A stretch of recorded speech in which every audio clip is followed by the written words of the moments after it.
Good afternoon, everyone. Welcome to another episode of Spilling Tea. I'm your host, Tiffany Daniels, and I do apologize, folks, for being a little late, but in my defense, as of right now, I am currently on legislation watch for that current horrific thing known as the Big Beautiful Bill, while slowly worrying a few more hairs on my head. Gray, I'm pretty sure.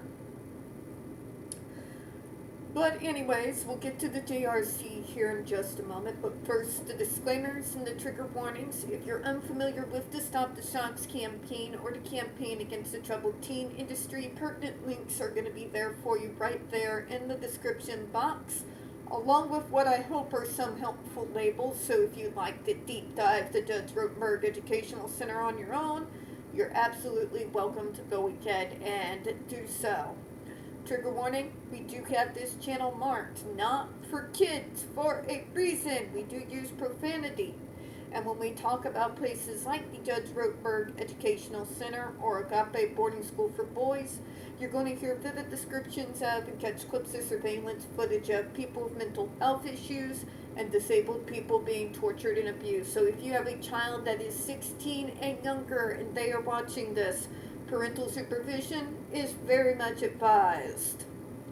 Alright, where we left off yesterday afternoon, we're going right back in on a testimony that is in support for finally overturning the 1987 consent decree that the JRC has been using to hold the Massachusetts state's courts over a barrel for multiple decades. So, we're going to cut back in right where we left off, but I do want to mention one of my favorite things about this document is it not once, not twice, but repeatedly hammers home that it is advocacy groups. It is committees and councils built out of professionals, neurologists, psychiatrists, psychologists, from all over the medical model. It is the heads of some of the largest service providers for people with disabilities, both physical or developmentally disabled, literally in the country. So it hammers home that no, it is not just us. Also hammers home, or at least those like myself, that unfortunately here in the year of our Lord 2025, we disability rights advocates still have to hammer home the fact that we have these professional groups backing us, because in a way that no other real advocacy organization is, we are just not taken as seriously because, I'm sorry, I'm going to be blunt. You can call it TDS if you want to, but I am speaking after nearly 20 years of disability rights advocacy, as well as being an individual that has worked inside the service system, as well as being autistic and having received services from the service system, having watched advocacy for multiple years. We're not taken as seriously because we are disabled, and there's this inherent idea that because of that maybe we are not considered with the same level as seriousness as maybe a children's rights organization may be. Now, I don't want to step on any toes. Those organizations are extremely important and should be advocated for.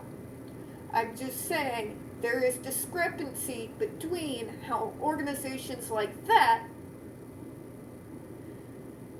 and organizations that support disability rights, that support disability folks who are disabled being respected individuals and treated with the same courtesy and dignity as other folks who are advocating for other things.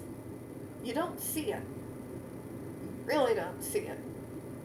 In fact, I can remember distinctly that it was a shock for a lot of the politicians up on the hill in Jefferson City to come face to face from an individual like myself, and I was held up,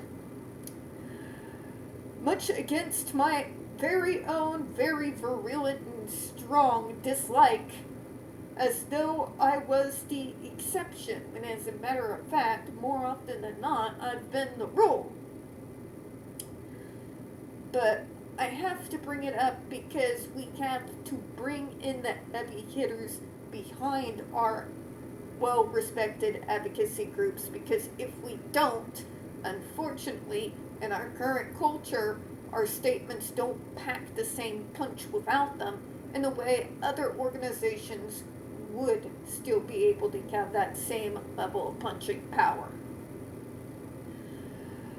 But anyways, sorry, sometimes I need to vent about that, because I've been noticing it, like, literally since the very beginning. In 2010, the ARC of the United States and the American Association of Intellectual and Developmental Disabilities, the oldest and largest interdisciplinary organization of professionals and citizens concerned about the human rights of persons with intellectual and developmental disabilities, issued a joint policy statement against the use of painful aversives and in favor of the positive behavioral supports. Joint position statement of AAIDD and the ARC Behavioral Supports, August 23rd, 2010. I think we've gone over that article, but I'm not entirely sure. But if not, we'll find it and go over it again. When you do all these videos from the JRC's perspective and deal with their innate stupid, it's such a breath of fresh air to read things like this and things from ARC from people who are actually sane. That it's like healing medicine, you know? It soothes the agitation of having to deal with such gaslighting, victim blaming individuals. We'll be nice. We'll be nice. For right now. In 2019, AAIDD renewed their long-standing call for the immediate elimination and permanent discontinuation of electric skin shock as an intervention for behavior of people with intellectual and developmental disabilities.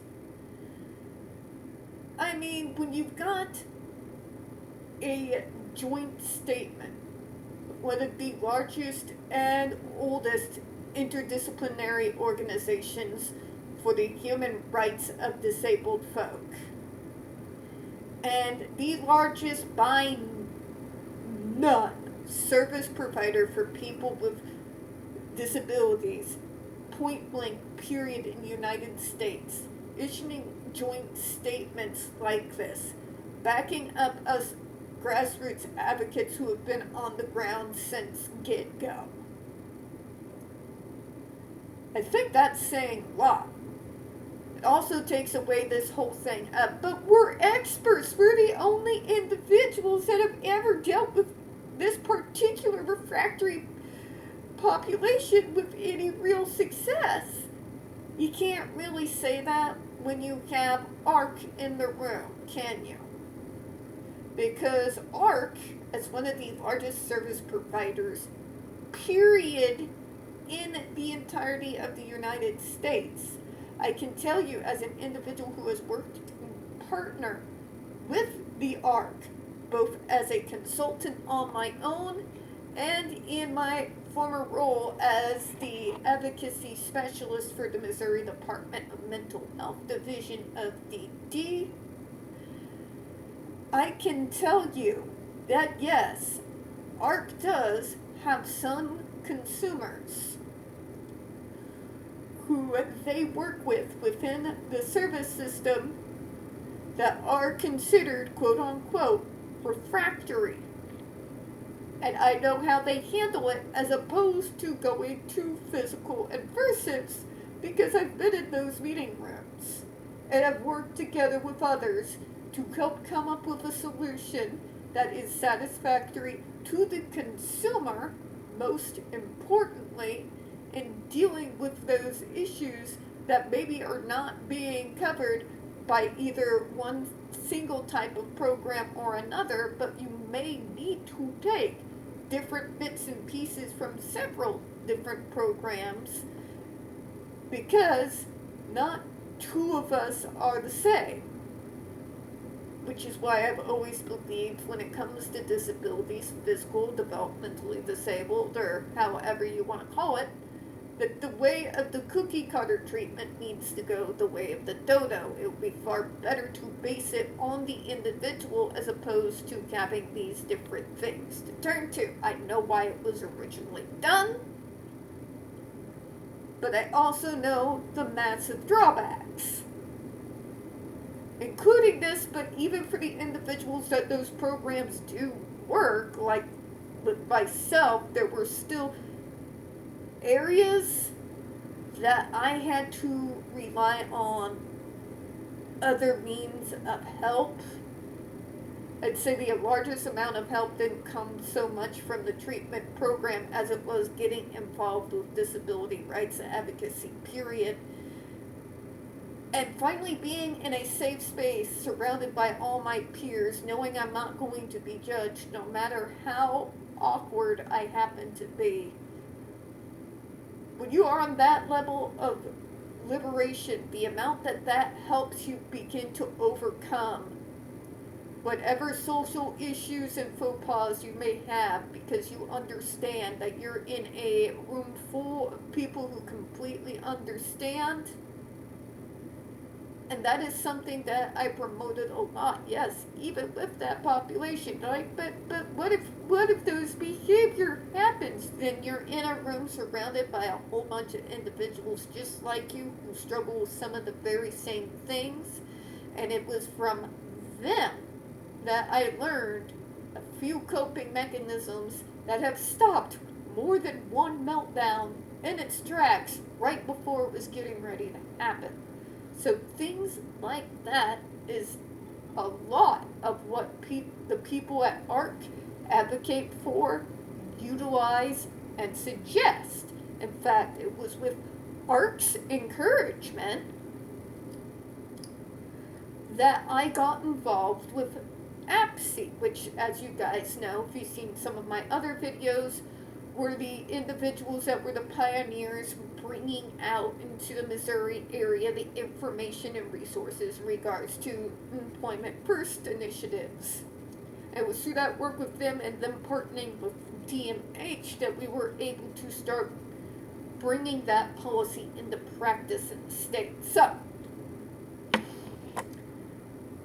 yeah, you can't tell ARC, long story short, that they have never dealt with that type of population before in regards to overall treatment programs and dealing with those behaviors. Because that's literally what they've done since their inception. And they've been around longer than the JRC or their former iteration, the BRI, have been around. That's just a fact.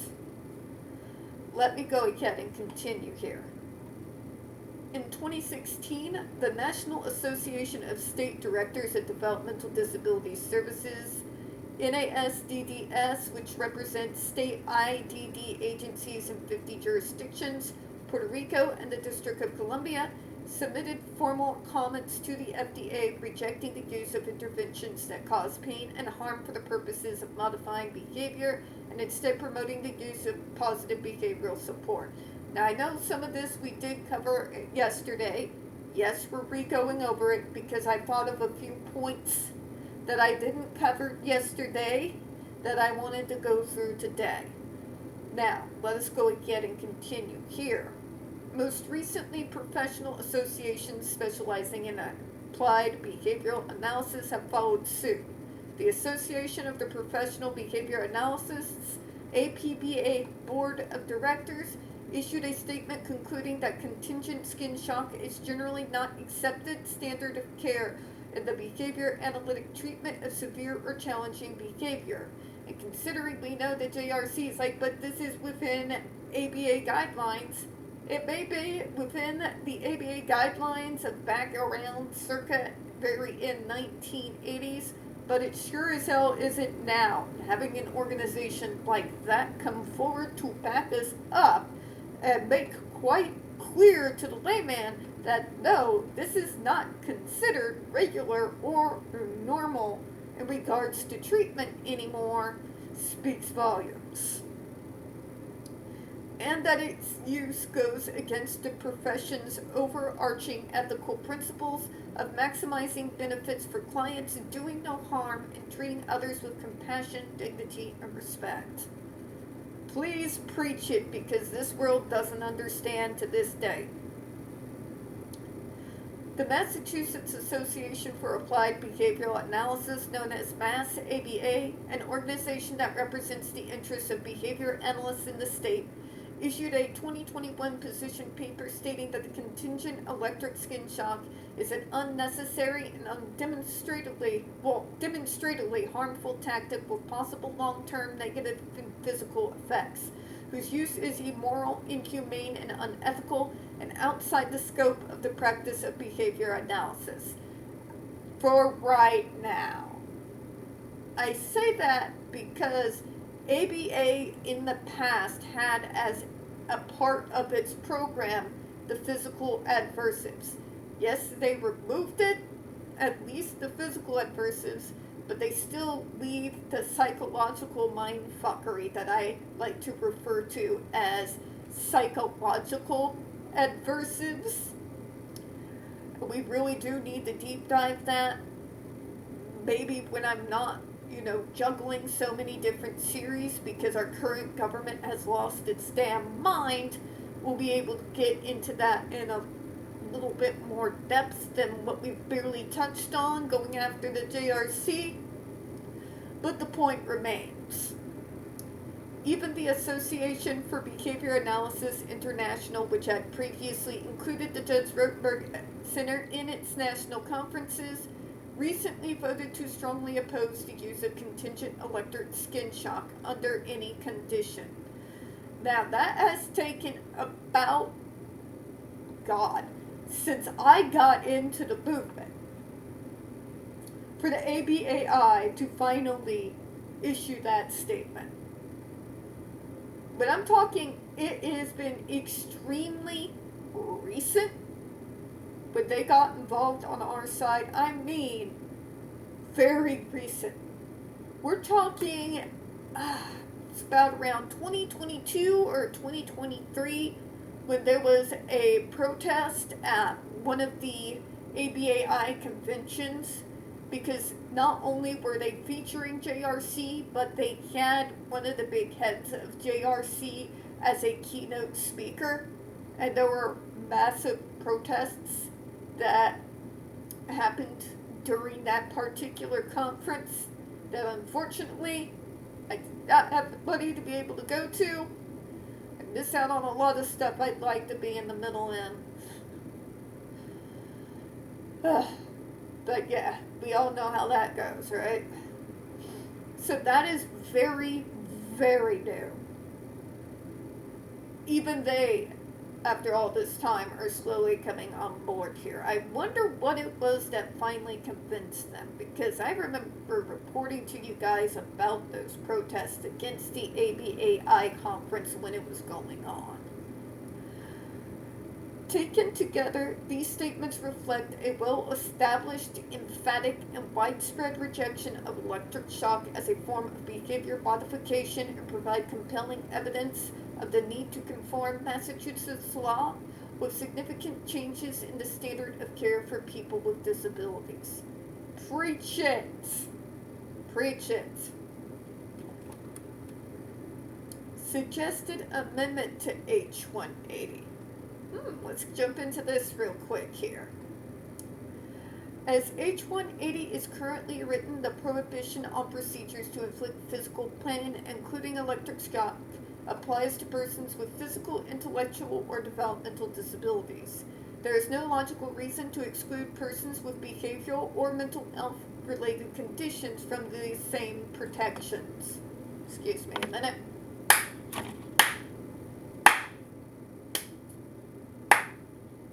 Thank you. Thank you. Because we want to talk about some of the darkest parts of medical history. Behavioral and mental health in particular's past is exceptionally bleak. I mean, there's a reason why there is a whole ass genre within horror, like a subgenre, that literally has to do with haunted, antiquated, and abandoned insane asylums. It's because the medical experimentation, the cruelty, the starvation, the abuse, the sexual assaults that used to go on within those types of walls. And if that you think that that has gotten better in the modern world,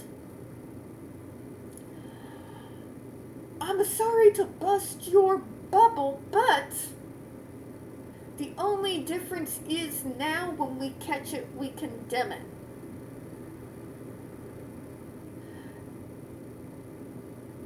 If we don't catch it, yeah. And here is the even more disturbing part.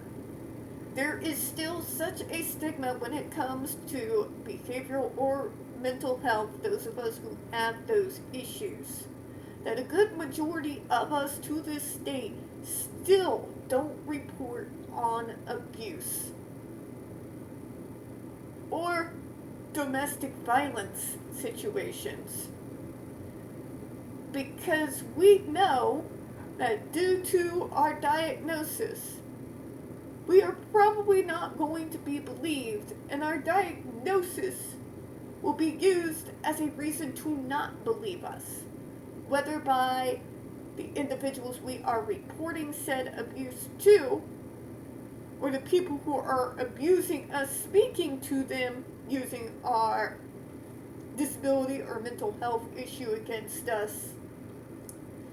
There is a reason why so many don't come forward, don't push charges that are within our communities, in particular through behavioral and mental health. Just saying. That's why I also support groups such as NAMI, and you know I've talked about them before on this channel, and if we can get past our GOP, like, setting our entire country on fire, I'd like to start getting into those issues and bringing up the things that they've been fighting for recently. We suggest revising the bill accordingly as described below. When adding this language, we would also distinguish between aversive contingent electrical shock and electrical convulsive therapy, ECT, an entirely different procedure. Thank you, Jesus. Because it's not the same thing. And so many people, the JRC included, because it's useful for them to get people confused between the two of them, they're not the same thing in any way, shape, or form. ECT, in regards to helping to deal with mental health, is generally the decision made by the patient themselves. They have a whole massive stack of disclaimers they have to sign before they can even set an appointment for it. And throughout the appointment process and the administration of the treatment, all the stops are pulled out to see to, as much as humanly possible, the patient's comfort, and also seeking to, in any way, shape, or form possible, try to make the treatment afterward as painless as humanly possible. Talking pain meds, sterilization. The intention of using ECT is not to cause someone intense physical pain. and is usually used only in extreme situations when literally, like, JRC, don't tell me, but see, only when everything else fell through, it's still not the same. ECT is not a therapy used because it's specifically a machine that is designed to cause pain. The ECT, and when those individuals use that particular therapy, is done in such a way to try to minimize any type of pain or discomfort that a patient might undergo while undergoing that procedure. Those who are stuck on the GED do not have any of that. The JRC doesn't give a shit about their discomfort. They don't give a shit about the immense, horrific amount of pain that they put the kids through who are forced to wear those devices. They don't provide any form of medication or after instructions on how to take care of themselves after receiving shocks. All things which those who do get ECT receive. They actually get told how best to take their aftercare after going through that type of procedure. Medication is prescribed if it is needed. All the stops are pulled out. Whereas the GED device is designed specifically to cause a maximized level of hurt to the individual who is wearing it. Granted, I am paraphrasing Dr. Israel there, but when he literally says, yes, it's supposed to hurt. That's what it's designed for. Whereas the ECT, that's not what it was designed for. I mean, seriously here. Alright, we are going to go ahead and close out for this video, and in the next one we'll start in on an act regarding the use of aversive therapy, period.